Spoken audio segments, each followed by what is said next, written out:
Hello guys, next episode के start से पहले आप लोग मेरे चैनल को सब्सक्राइब कर देंगे। इससे अपने नेक्स्ट एपिसोड को स्टार्ट करते हैं। यानमू जो गयान के पास से आने के बाद सोची होती कि क्या वो मुझे लाइक करता है या मैं उसे लाइक करती हूँ। अभी ये बातें सोच ही रही होती तो पीछे से ओ आ जाता जो कहने लगता है कि आप गयान को लाइक करते हो, जबकि वो कहती है कि मैं उसे लाइक कैसे कर सकती हूँ, ऐसा कुछ भी नहीं है, मेरे दिल में उसके लिए कोई भी फीलिंग्स नहीं है। पर वो कहता है कि ऐसा क्यों, आप उससे प्यार क्यों नहीं कर सकती। तो यानमू कहने लगती है कि मैं उससे 200 साल बड़ी हूँ तो थोड़ी ना मैं उससे प्यार करूंगी, और वो तो मुझसे इतना छोटा है ना। पर इस बात की उसे खुद भी समझ नहीं आ रही होती कि वो उसे प्यार करती भी है या नहीं करती, और ओ ने तो उसे कंफ्यूजन में डाल दिया था। अब ओ भी लुफियन के पास पहुंच जाता है, उससे पूछने लगता है कि आपको प्यार के बारे में क्या पता है, क्योंकि जब मैंने यानमू से पूछा तो उसने बोला कि आपको ज्यादा नॉलेज है प्यार के बारे में। ये बात सुनकर लुफियन भी कहने लगता है कि क्या ऐसा शामू ने बोला, फिर तो मुझ में ऐसा कुछ हो सकता है। और उसे बताने लगता है कि मुझे लगता है कि मास्टर और गोयान एक दूसरे को लाइक करते हैं। गोयान तो लाइक करता है पर मास्टर का पता नहीं, शायद वो भी लाइक करते हैं। लुफियन ये बात सुनकर कहने लगता है कि पहले तो उसको गोयान के घर से लेकर आओ, उसे वहाँ पर नहीं रहना चाहिए। सारी बातें पीछे से आकर सोंगरान भी सुन लेते, उसने बस उसके घर पर रहने वाली बात सुनी तो कहने लगते है कि क्या मतलब वो उसके घर पर रहती है, उन दोनों में क्या हुआ। तो वो कहने लगती है कि नहीं ऐसा कुछ भी नहीं हुआ जैसा तुम सोच रही हो। अब वो भी इस बात के बाद गोयान के घर पर पहुंच जाते जहाँ पर यानमू भी उसे मिल जाते और वो यानमू को बातें सुना रही होती है कि तुम इसके साथ इसके घर पर कैसे रह सकते। तो वो बताने लगते है कि मैं तो इसकी मेड हूँ, इसलिए इनके घर पर इनके साथ रह रही हूँ क्योंकि मैं इनके काम वगैरह करती हूँ। जबकि सोंगरान को तो इस बात पर यकीन ही नहीं आ रहा होता। वो कहने लगती कि तुम उसको लाइक करती हो। अब यानमू भी साइड से गोयान को देख लेती जो इनकी बातें सुन रहा था, तो वो भी मौके पर उसे बोल देती है कि मैं उसे बिल्कुल भी लाइक नहीं करती, अगर तुम लाइक करती हो तो उसको ले लो, मुझे इस चीज से कोई भी फर्क नहीं पड़ता, और वैसे भी मैं अब इस घर से जाने लगी हूँ। इतने में पीछे से गोयान आ जाता है। गोयान को देखकर सोंगरान उसकी तरफ हो जाते हो, कहने लगते है कि गोयान तुम यहाँ पर। तो वो कहने लगता है कि हाँ इसने ठीक कहा है, हम दोनों में से कोई भी एक दूसरे को लाइक नहीं करता, क्योंकि उसे यानमू की बात बिल्कुल भी अच्छी नहीं लग रही होती, जैसे उसने बोला था कि मैं इसको कभी भी लाइक नहीं कर सकती। अब यानमू भी ये बात सुनने के बाद अपना लगेज लेने के लिए चली जाती है और साथ में ओ को भी ले जाती है। ओ को पास बिठाकर जब सामान वगैरह पैक कर रही होती है तो थोड़े गुस्से वाली बातें कर रही होती है, जबकि ओ को तो लग रहा होता है कि यानमू सैड है। वो ये बात बोल भी देता है पर यानमू कहती कि मैं सैड नहीं हूँ, पर पता नहीं मुझे बुरा क्यों लग रहा है। और गोयान दिखाया जाता है जो दोबारा से अपनी कंपनी के काम करना स्टार्ट हो जाता है। वो काम कर ही रहा होता है तो उसके पास जोहान आ जाता है, कहने लगता है कि मुझे एक चीज में तुम्हारी हेल्प चाहिए, यहाँ पर मुझे समझ नहीं आ रहा कि मैंने क्या गलत किया है, क्या तुम मेरी चीज को देख सकते। तो वो भी उसके काम को आधे घंटे में करके उसे दे देता है। ये देखकर तो जोहान को यकीन नहीं आ रहा होता है कि गोयान ने उसका काम कर दिया, वो भी सिर्फ आधे घंटे में, जिसको मैंने इतने दिन लगा दिए थे। और गोयान तो ये भी कहता है कि अगर तुम्हें कोई और हेल्प चाहिए तो तुम पूछ सकते हो। जोहान तो इस बात पर खुश हो जाता है, कहने लगता है कि कोई और हेल्प, क्या ये सच में तुम कह रहे हो। कहते कि अच्छा चलो मुझे डिस्टर्ब नहीं करो, यहाँ से जाओ। ये कहकर वहाँ से उसे भगा देता है। अब घर पर यानमू दिखाई जाती है जो बस खाई जा रही होती है उसे देखकर, और कहने लगता है कि ये इस तरह की बीमारी होती है जिसमें आप बस ब्रेकअप के बाद खाई जा रहे होते हो, क्योंकि आपको वो चाहिए होता वो तो मिल नहीं रहा होता, बस खाना ही खाई जा रहे होते हो। ये सारी बातें बता रहा होता है। गोयान के बारे में भी बताता है कि वो भी बिल्कुल ऐसे ही सेम कर रहा होगा, तो अब मुझे इन लोगों के लिए कुछ ना कुछ तो सोल्यूशन ढूंढना होगा ना, इसीलिए वो उसकी हेल्प करने का सोचता है। जबकि हमें इधर गुस्से दिखाई जाते हैं जो रोबोट के बारे में बात कर रही होती है और कह रही होती कि मुझे बच्चों वाला रोबोट नहीं चाहिए, बल्कि एक इतना प्यारा रोबोट चाहिए जिसे देखकर मैं तो बस देखती रह जाऊं। वो कहने लगती है कि अगर आपको ऐसे कोई लड़का चाहिए ना तो दुनिया में ऐसे बहुत से लड़के होंगे, आप उन्हीं को देख ले। पर गौसे कहने लगती है कि ऐसा कोई भी नहीं है। जबकि वहाँ पर इतने में ओ आ जाता है। ओ को देखकर वो देखती रह जाती है, उसके साथ में जो उसकी असिस्टेंट बैठी होती है वो भी उसे देखते कि देखती रह जाती है, कहने लगती है कि ये तो बहुत ही ज्यादा हैंडसम है। पर वो भी सीओ से बात करने के लिए आया था, सीओ भी इसलिए उसे वहाँ से जाने को कहते हैं और उसे बैठकर बात करने लगती है। अब वो उसे सारी बात के बारे में बताता है तो वो भी कहने लगते है कि मैं भी कहूँ गोयान ऐसा क्यों हुआ है, और यानमू के बारे में पूछने लगती है कि वो अब कैसा बिहेव कर रही है। तो वो भी और भी कोई यानमू जैसी एक्टिंग करके दिखाता है कि वो बस देखती रह जाती है, जबकि ओ के देखने की वजह से सीओ की हार्ट बीट जरूर तेज हो जाती है क्योंकि वो उसे लाइक करने लगी थी। और इस तरह उसे बात करते देखकर कहते हैं कि तुम अब यहाँ से जाओ, मुझे बहुत से काम है, क्योंकि अब ओ तो उससे सामने बैठा बिल्कुल भी बर्दाश्त नहीं हो रहा था और उसे वहाँ से भेज तो देती है, पर ओ जाते हुए सोचा होता है कि ये इतना वियर्ड बिहेव क्यों कर रही थी, जबकि वो तो अपना दिल पकड़ के बैठी होती है कि मुझे क्या हो गया है, वो तो इतना यंग है मुझसे, मुझे उससे कैसे प्यार हो सकता है। और इधर सोंगरान दिखाई जाती है जो लुफियन के पास आकर बैठी होती है, कहने लगती है कि इनोसेंट फेस लेकर उसके घर पर ही बैठी थी, इसीलिए तो वो मुझे इग्नोर कर रहा था। पर सोंगरान कहने लगता है कि ऐसी कोई भी बात नहीं है, वो तो अब उसके घर से भी आ गई, अब तो गोयान उसे देखेगा भी नहीं, तो अब तुम उसका ध्यान अपनी तरफ ले सकती हो। और लुफियन को याद आता है कि तुम्हारा तो कंसर्ट होने वाला ना पियानो का, तो तुम क्यों ना वहाँ पर उसे भी बुला लो अपना कंसर्ट देखने के लिए। ये बात तो सोंगरान को भी अच्छी लगती है, इसलिए वो सबसे पहला इन्विटेशन तो यानमू को देती है। और यानमू को तो यकीन नहीं आ रहा होता कि इसने मुझे इन्वाइट किया है, तो कहने लगती है कि अगर मुझसे हो सका तो मैं जरूर आऊंगी। अब सोंगरान का सोलो पियानो का टाइम आ चुका था, वो तैयार वगैरह तो हो रही होती है, पर उसे अपना गेटअप बिल्कुल भी अच्छा नहीं लग रहा होता। वो सोंगरान के आने से भी पूछे होते हैं कि मैं ठीक नहीं लग रही ना, आज देखो मेरी पहली बार परफॉर्मेंस को देखने के लिए गोयान आ रहा है तो मुझे अच्छा लगना चाहिए। तो वो भी इसको तैयार वगैरह करने लगता है, उसकी लिपस्टिक को भी लाइट करता है, उसके इयरिंग्स को भी चेंज करवा देता है और कहता है कि अब तुम लग रही हो ना अच्छी। तो सोंगरान भी अपना पहला परफॉर्म करने के लिए पहुंच जाती है, वहाँ पर गोयान भी उसे देखने के लिए आया हुआ था और यानमो भी बैठी हुई थी उसी के साथ। गोयान तो बैठे बस यानमो को देख रहा होता है, जबकि यानमो तो उसे देख भी नहीं रही होती, वो सॉन्गरैन को देख रही होती है। अब सॉन्गरैन अपना पियानो प्ले करने के बाद सभी ऑडियंस को बताने लगते हैं कि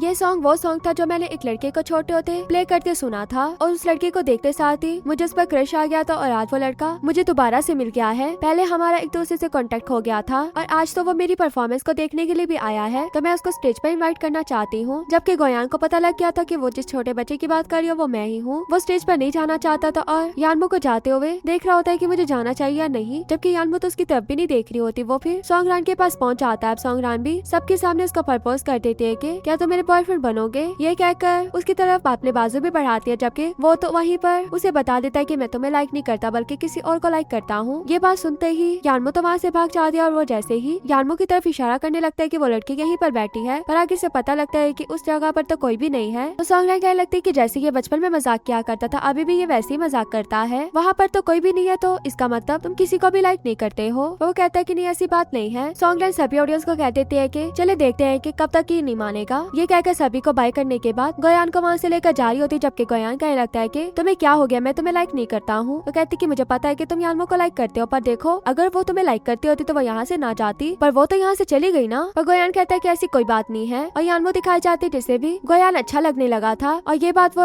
लोफियान को भी बताती है और उसे कहने लगती है कि मैं नहीं चाहती कि मैं उसे रिजेक्ट करूँ क्योंकि मुझसे रिजेक्ट नहीं होगा और वो मेरे सामने भी ना आए। लोफियान भी उसे लाइक करता था पर अपनी फीलिंग्स के बारे में उसे नहीं बता पाता। इतने में वो यहाँ पर गोयान को आते हुए देखता है तो जल्दी से यानमो को पकड़ कर हक कर लेता और कहने लगता है कि मैं तुम्हें बचाता हूँ तो मेरा यूज कर सकती हो, जबकि यानमो उसका यूज नहीं करना चाहती थी और गोयान भी आकर उसे उससे दूर कर देता है। इन दोनों लड़कों में एक लड़की को लेकर फाइट जब स्टार्ट हो जाती है तो दरमियान में यानमो आकर उन दोनों को रोक लेते और लोफियन को कहती है कि अब बस कर दो। ये कहकर गोयान के साथ चली जाती है। जहाँ पर वो दोनों आते हैं वहाँ पर आने के बाद गोयान अपनी फीलिंग्स के बारे में बताता है, पर यानमो कहने लगती है कि जब तुम्हारा इंटरेस्ट मुझ में खत्म हो जाएगा फिर से तुम्हें सॉन्गरान अच्छी लगने लगेगी। वो कहने लगता है कि ऐसा कुछ भी नहीं है, मेरा इंटरेस्ट तुम में कभी भी खत्म नहीं होगा। पर इतने में वहाँ पर फायरवर्क्स स्टार्ट हो जाते जिसकी वजह से सभी वहाँ से गुजरते हुए फायरवर्क्स को देखने के लिए जाने लगते हैं और दोनों ही एक दूसरे से सेपरेट हो जाते हैं और यानमो से भी गोयान के बगैर रहा नहीं चाहता, इसलिए वो गोयान को देखने लगती। दोनों एक दूसरे के द्वारा से पास में आ जाते हैं और गोयान उसे बताता है कि मैं तुम्हें लाइक करता हूँ और इसी के बाद वो भी उसे बता देती है कि मैं भी तुम्हें लाइक करती हूँ। ये बात सुनते गोयान उसे हक कर लेता। अब ये दोनों कपल बन चुके थे और यानमो भी काफी खुश होती है कि फाइनली उसने अपनी फीलिंग्स के बारे में बता दिया। और दूसरी तरफ सॉन्गरान दिखाई जाती है जो ड्रिंक कर रही होती है और ड्रिंक करते हुए लोफियन को भी मैसेज कर दिया, पर इतने में वो देखते हैं कि लोफियन तो यहीं पर आकर बैठा हुआ उसके पास जाकर बैठ जाती है। अब लोफियन उसे देखकर कहता है कि मुझे अपनी ड्रिंक करने दो, तुम अपनी ड्रिंक करो, इस तरह समझो कि हम एक दूसरे के लिए बिल्कुल अनजान है। जबकि वो कहने लगती कि मैं तुम्हें अनजान कैसे समझ सकती हूँ, तुम ही तो एक मेरे दोस्त हो जिसको मैंने अपना दोस्त माना है। ये बात सुनकर लोफियन कहता है कि मैं तुम्हारा दोस्त हूँ, तो वो दोनों साथ में ड्रिंक करने लगते हैं और लोफियन उसको उठाकर लेकर जाता है अपने घर तक। घर पर आने के बाद वो कहीं पर भी लेट कर सोने वाली होती है तो उसे पकड़ कर अपने बेड पर लेकर जाते हैं कि यहाँ पर सो। तो कहती कि तुमने मुझे धक्का मार के कैसे बेड पर गिराया। इसी बात पर दोनों में पिलो फाइट स्टार्ट हो जाती है और नेक्स्ट मॉर्निंग पता लगता है कि दोनों साथ में सोए हुए थे, पर ये तो बस एक ड्रीम लग रहा था सॉन्गरान को। पर जैसे वो अपनी आंखें खोलकर देखते हैं तो उसे अपने से दूर करने के बाद अच्छा खासा मारने लगती है, जबकि लोफियन उसे पकड़ के कहता है कि तुमने अगर मुझे दोबारा मारा ना तो फिर देखना वो फिर से उसे मारने लगती। फिर से वो उसे पकड़ लेता है और उसके पकड़ने की वजह से और क्लोज आने की वजह से सॉन्गरान थोड़ी नर्वस तो थी और बिल्कुल चुप हुई होती है और वो उसे कहता है कि अब मुझे ना मारना। वो बिल्कुल चुप होती तो वो उसे कहता है कि मैं इसको हाँ समझूंगा। ये बात कहने के बाद वो उसके हाथों को जब छोड़ता है तो वो दोबारा से उसे मारते मारते वहाँ से चली जाती है। बाहर आकर अपने फेस को चेक करती है जो काफी ब्लश कर रहा था और फिर वहाँ से चली जाती है और यहीं पर हमारा ये पार्ट भी एंड हो जाता है। वीडियो अच्छी लगे तो वीडियो को लाइक करना।